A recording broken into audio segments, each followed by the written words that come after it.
You scored in all of the home Champions League ties so far. Nice habit to have. Yeah, it's always nice to score, and especially in the Champions League in front of your home crowd, of course. How important is it, do you feel, because obviously it's such a busy run of fixtures coming up in December, top of the Premier League? How important is it to win tomorrow, to win the group, and then maybe can relax a little bit for the final away game at PSV? Yeah, it's very important. That's what we want to do tomorrow. Let's win and be top of the group, and have good feeling onwards. 2 in 3 games for Arsenal now. Should have been 3 in 3, shouldn't it? Yeah, of course, but that's football as well, and I think we have done really well up until now. And like I said, we want to finish it off tomorrow already by winning, and like I said, that will give us a good feeling moving on. What was the feeling afterwards with you and the players about that disallowed goal? Did you feel it was fair? Yeah, that's football as well. There are so many things where you can think about, but at the end, it's not it's a disallowed goal, so you have to move on, and that's what we did, and we kept on going, and then you see at the end you get rewarded for it. Thank you. Hi, how are you? I'm good, thanks. In terms of the way that the Champions League has gone this season, coming into it off the back of last season where Arsenal didn't have any games midweek, now to have had so many midweek games as well, how do you think that the squad have coped with that? Yeah, I think very well. We are top of the group now, and want to finish it off tomorrow. Like I said, we want to be top of the group going into the next rounds, and I think we have done really well. We have such a good group and squad, and so much quality, so we can cope with it. You've already mentioned it's already been mentioned the weekend about the offside goal. Everyone seems to have a view these days about VAR. There's meetings going on about whether VAR might be extended even to corners and free kicks. I mean, what is the players' view at the moment about the technology we have and whether it should be extended beyond the 4 obvious things at the moment, like goals and sendings off, etc.? I only can speak for myself, and yeah, obviously, if there's VR, we want the best possible outcome. But everyone can have mistakes or can happen some things. And like I said, if it doesn't go your way, you have to take it on the chin that moment, I think. And obviously, it's not nice for yourself, but yeah, you can't change it on the moment. Same with the disallowed goal, what I had in the game. Maybe it's offside, maybe not. But like I said, we have to move on, and it's for the guys who work with VAR or who has to deal with it. So it's not up to us to change anything. I mean, obviously you grew up without. We all grew up without VAR, but I mean, it's never going to go away now. So do we have to, in the terms, embrace it, and if we end up with games that go on for an hour and a half or even longer, just get used to it?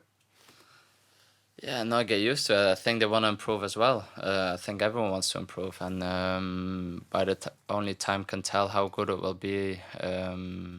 But yeah, the moment, I think before we had a lot of discussion when VR was not there, when there were some situations where whether it would be a goal or not, or a tackle would have been a red card. So you can have argument on so many things.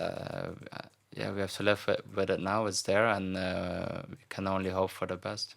And finally, on the crowd tomorrow, I mean, they've been so supportive over the last year, certainly this season at the Emirates. How much of a bonus is that to you guys? Yeah, it's massive.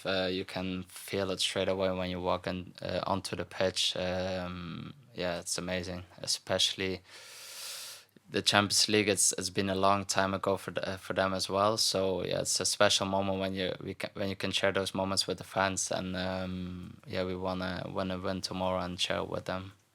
Thank you. Hi Leo, you played so many different positions recently, obviously midfield at the weekend, striker before that, winger earlier in the season.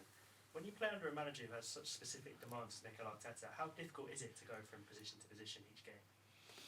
Yeah, I have to be switched on every day, to be honest. But that's what keeps me on my toes as well, I suppose. That's the way it goes at the moment for me. I need to yeah, bear in mind that I can play in multiple positions and I need to be ready in each one of them. And I am at the moment, I think, and I try to compete and play in the best possible way. Is there something Mikel does that allows you to slot so easily into the different positions in this team? Not particularly, but I think I've played it throughout my whole career. In each position I've played now, I've been there in some stage of my career, and obviously it's been maybe a bit longer in some positions, but I can adapt really quickly, and it's no issue for me. And you seem to have developed a really good relationship with teammates around you. Obviously, everyone knows that Saka's got a very good relationship, but how that happened so quickly and so naturally? Why do you think it was able to happen so easily with you when you moved in January?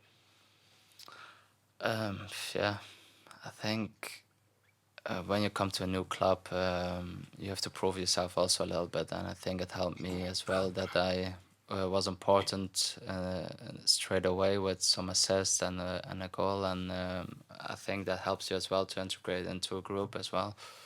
But obviously the team is so good. We have such good characters here, and they all try to help you and try to settle in. And yeah, that's what helped me the most, to be honest. Jordan? Leandro, just looking at your goal scoring record, I think in your 3-4 years in the Premier League, you're one of the most two-footed finishers there's probably ever been. I think you got 11 with your left foot, 16 with your right. Just wondering, what age were you when you realised that you were so, balanced on both feet? I realized, yeah, I've been practicing all my life on both feet, to be honest, and I knew because it's so hard to defend when you're both footed, and realized maybe around the age of 16, 17, where I got really into the first team. I realized that that I had to be even better on it to get to up my game, and it helped me so much already. Like I said, with the goals I've scored here, and it makes me unpredictable. So it was mostly just a natural thing. It wasn't something that you've. No, I've been practicing all my life on it. Like I said, from the age of 7, 8, when I started playing football, my granddad always told me you have to practice both because it will help you a lot, and that's what I did, and that's why I'm so comfortable in both at the moment. I know you were speaking about playing so many different positions and how you're quite comfortable doing it, but would you like a run in the team in just one position? Everyone wants to run in the team, obviously, but it doesn't really matter if it's in different positions. It's always nice to have game time and help the team, and like you said, have a run. So, but that's also up to me to show myself every single game and on the training pitch as well, and then it's up to the manager to decide on the weekend, of course. James? No, you've got a great record as a substitute. I think you score back twice as frequently coming off the bench. Is there any particular reason that you can see why you do so well coming off the bench?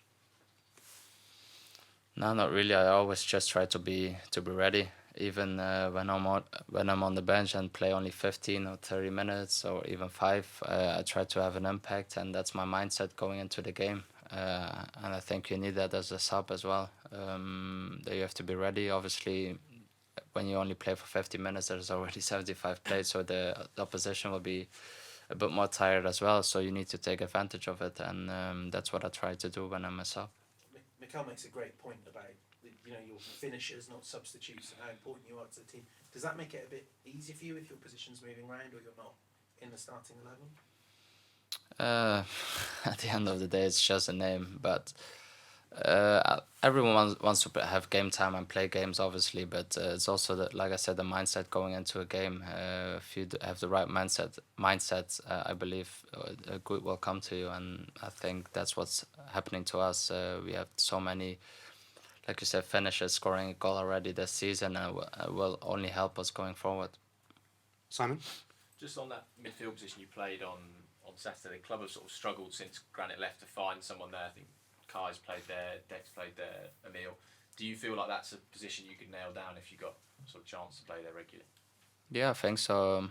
Like I said, it's a position I can handle as well. Playing it now there as well in my Belgium national team. So yeah, if I can get a run, it's different as well. But like I said, I need to be switched on because it can change every week. It's also based on a game plan. Not every team plays the same system, and I think the manager, yeah, thinks a lot on those things as well. So yeah, it's up to me to just keep going and pushing to play, have game time. And just on the attack this season, how much harder has it been playing teams? It feels like the respect Arsenal have got has gone up a level, and it's, you know, doubling up on the wingers, sitting back deeper. How much harder has it been to break teams down this year compared to last? Yeah, I think it's natural. I think we've seen that also with Man City, for example. When you're doing so well as a team, yeah, people gonna adapt and teams gonna adapt, and I think that's what's happening to us as well. And yeah, then it's up to us to get the game plan right and try to create as much as chances as possible to score a goal. Sam? Arsenal have got a really good record from set pieces this year. You take a lot of the corners. What kind of work do you do with Nico Jova to make that work, and what's it like to work with him? Yeah, it's a pleasure to work with him. I think he's really clever on set pieces, and we always try to. Yeah, it's such a great aspect in the game where you can score from, and that's where you can open up a game as well, and it's so important at the moment, and it helped us already a lot, and yeah, we need to keep improving as well, but we train on it as much as possible. How often is that? It used to be back in the day, 10 minutes at the end, and everyone would be kind of half ready to go home. But Obviously, when you play every 3 days a game, it's not much time to work on that, but they will always try to squeeze it in, and yeah, it's just in the general game plan. Yes, Sam? Of course, Bukayo has assisted many of your goals at Arsenal. First of all, what's it like playing with him in this Arsenal team? And what is it about you and him with this connection? Because it's quite rare for someone to be able to provide so many many other players' goals. Yeah, I think it's also coincidence at the moment. But obviously, Bia has so much quality, and I said it before. It doesn't really matter who is on the ball. I always try to get in great positions, and yeah, BS already showed that last pass in the 18-yard box that he can make that one, and you just need to be ready that it's coming, and that's what happened with my every goal. I think I got the end of it, and hopefully to many more of them. What was it like when you were playing for Brighton against Arsenal when you were facing Bukayo? What kind of things did you pick up on, and how hard was it to face him on the pitch? I wasn't the fullback playing against him though, so to be fair, when we played them, you could see his talent already, but I had to focus on my own game back then as well. So, but you could always see that he has such big potential, and that he's such a great player. Okay, last one. Matt, please. Yeah, you seem a really positive person. I just wondered if there's someone in your life that comes from, your mum or your dad or somebody. You know, when you first arrived, people did say to you, what's he going to bring to Arsenal? Well, you've answered those questions. Is there someone who's kind of helped you with the mentality to do all that? That's a tough question, to be honest. I think just in general, I always try to be positive. I've learned that over the years as well, especially when you're younger. And I'm taking an example, when you're not playing and you're down, it will bring you even more down. I think if you are the more positive you are, I think good things will come to you, and that's how I take life in general. And I have 2 kids now, so they help me a lot with it as well. As I say, away from football, are your parents really positive people? Do you encourage Yeah, them of to- course, yeah. Just in general, everyone around me, that's how I have the people who I'm going out with, they are the same as me, or I want to let you in my circle, and that's how I want to, like I said, go into life. Thank you, everyone. Thanks a lot. Cheers.